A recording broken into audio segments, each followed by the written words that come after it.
Buen día, qué gusto saludarlos. Soy Ricardo Isaac. Póngase unos audífonos, prepárese un delicioso café y disfrute de esta breve historia.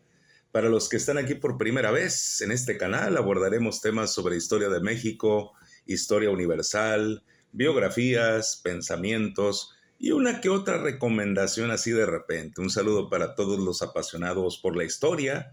Es un canal para disfrutar y aprender cada día más de todo lo que ha sucedido en la historia.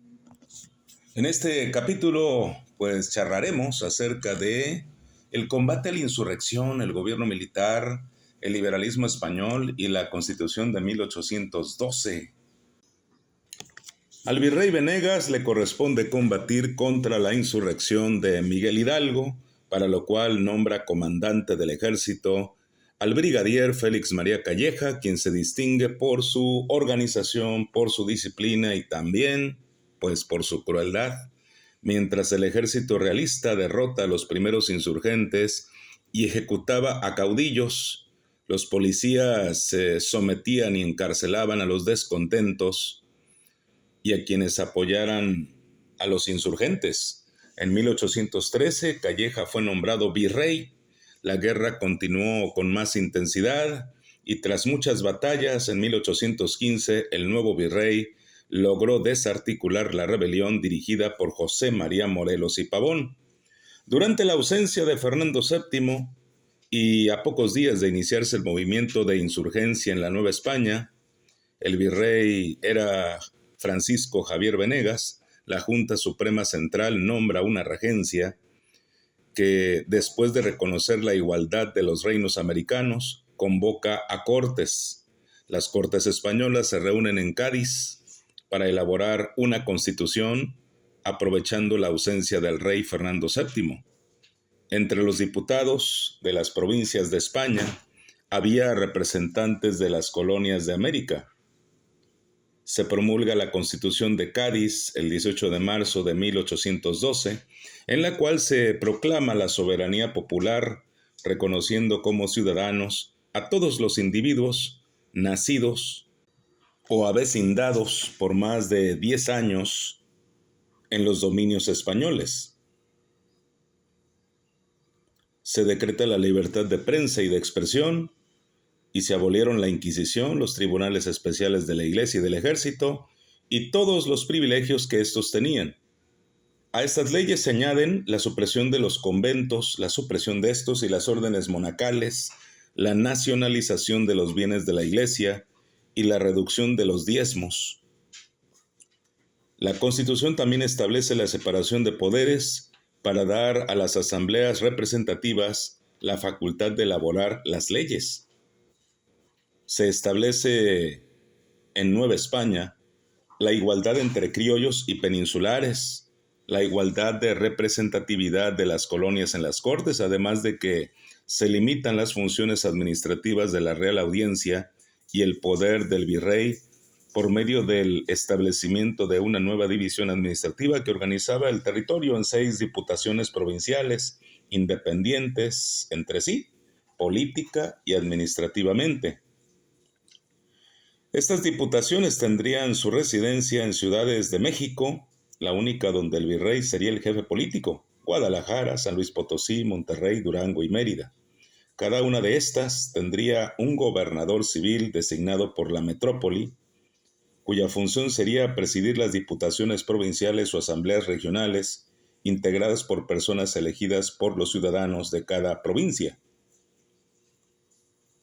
Las provincias estarían divididas a su vez en ayuntamientos constitucionales que también serían electos por los ciudadanos. La Constitución convirtió a los súbditos de la corona en ciudadanos, que tendrían el derecho de elegir a los representantes de los ayuntamientos constitucionales, de las diputaciones provinciales y de las Cortes imperiales. Las clases privilegiadas y la Iglesia se sienten amenazadas en Nueva España, pues sabían que la Constitución suprimiría sus privilegios y restringiría sus propiedades. El virrey retrasó la publicación de la Constitución, argumentando que, debido a la guerra insurgente, era necesario gobernar bajo ley marcial, hasta que, presionado por los diputados, participantes en las Cortes de Cádiz. En 1812, a fines de ese año, ordenó la publicación de la Constitución en la Nueva España. Sin embargo, esta nunca llegó a ponerse en práctica. En 1813, Calleja sustituye a Venegas. Un año después, Fernando VII regresó al trono español, disolvió las Cortes y revocó la Constitución, restableció el régimen absolutista y ofreció el indulto a caudillos insurgentes que dejaran las armas. Muchos deciden aceptar esa propuesta, todo parece indicar que la guerra de independencia había fracasado. A fines de 1820, después de una sublevación encabezada por Rafael de Riego, un coronel, Fernando VII finalmente fue obligado por los liberales españoles a aceptar la Constitución y las Cortes de Cádiz, estableciendo así la monarquía constitucional en España. Este ordenamiento entró en vigor el 31 de mayo de 1820. El virrey Apodaca, sucesor de Calleja, como súbdito de España, se vio obligado a jurar la Constitución. Los peninsulares, los criollos aristócratas y los altos funcionarios del clero y del gobierno, que no estaban de acuerdo con la implantación de la Constitución, se empezaron a reunir secretamente en el templo de la Profesa para conspirar contra el virrey, alegando que el rey Fernando VII era prisionero de los liberales en España. Querían conservar privilegios, así como el sistema que había regido siempre en Nueva España, aunque para ello tuvieran que independizarse de la metrópoli. Entonces nombran jefe militar a Agustín de Iturbide, quien, como recordarás, había sido uno de los oficiales del ejército virreinal que había combatido a los insurgentes. Y como habíamos platicado en el capítulo anterior, en esta guerra de independencia en sus 4 etapas, con cada uno de los personajes identificados realmente con cada una de estas. Por ejemplo, en el inicio sabemos de Miguel Hidalgo, José Ortiz de Domínguez, Miguel Domínguez, Allende, Aldama, Jiménez, Abasolo. En la segunda etapa de organización, José María Morelos y Pavón, Nicolás Bravo, Leona Vicario, Andrés Quintana Roo. En la etapa de resistencia, Francisco Xavier Mina.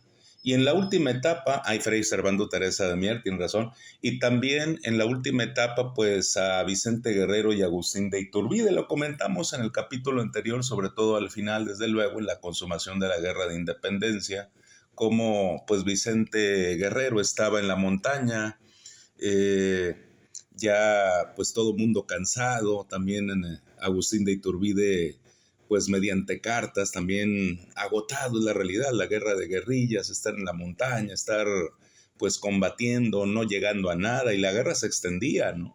Entonces, mediante cartas, lo convence de bajar y se dan el famosísimo abrazo de Acatempan y hacen el acuerdo de unir sus ejércitos y finalmente de esa alianza, surge el Plan de Iguala ya en febrero de 1821. Y es así como termina la Guerra de Independencia. Recordemos que en el Plan de Iguala, en este documento, se declaraba la independencia de México y se convocaba a un congreso para la elaboración de una constitución de esa nueva nación independiente. También lo mencionamos que la independencia había sido consumada, pero no por los hombres que habían luchado por liberarse del yugo español, sino por las clases privilegiadas, que en poco tiempo se habían apoderado del producto de los años de lucha. México había logrado, su independencia, pero los problemas de la mayor parte de la población quedaban allí, quedaban latentes. Es así como llegamos al final de esta breve historia, en esta ocasión, charlando, platicando sobre el combate a la insurrección, el gobierno militar, el liberalismo español y la Constitución de 1812. Soy Ricardo Isaac, gracias por tu atención a la breve historia. Por favor, dale like, toca la campanita, compártelo y suscríbete. Y salud con café. Hasta luego.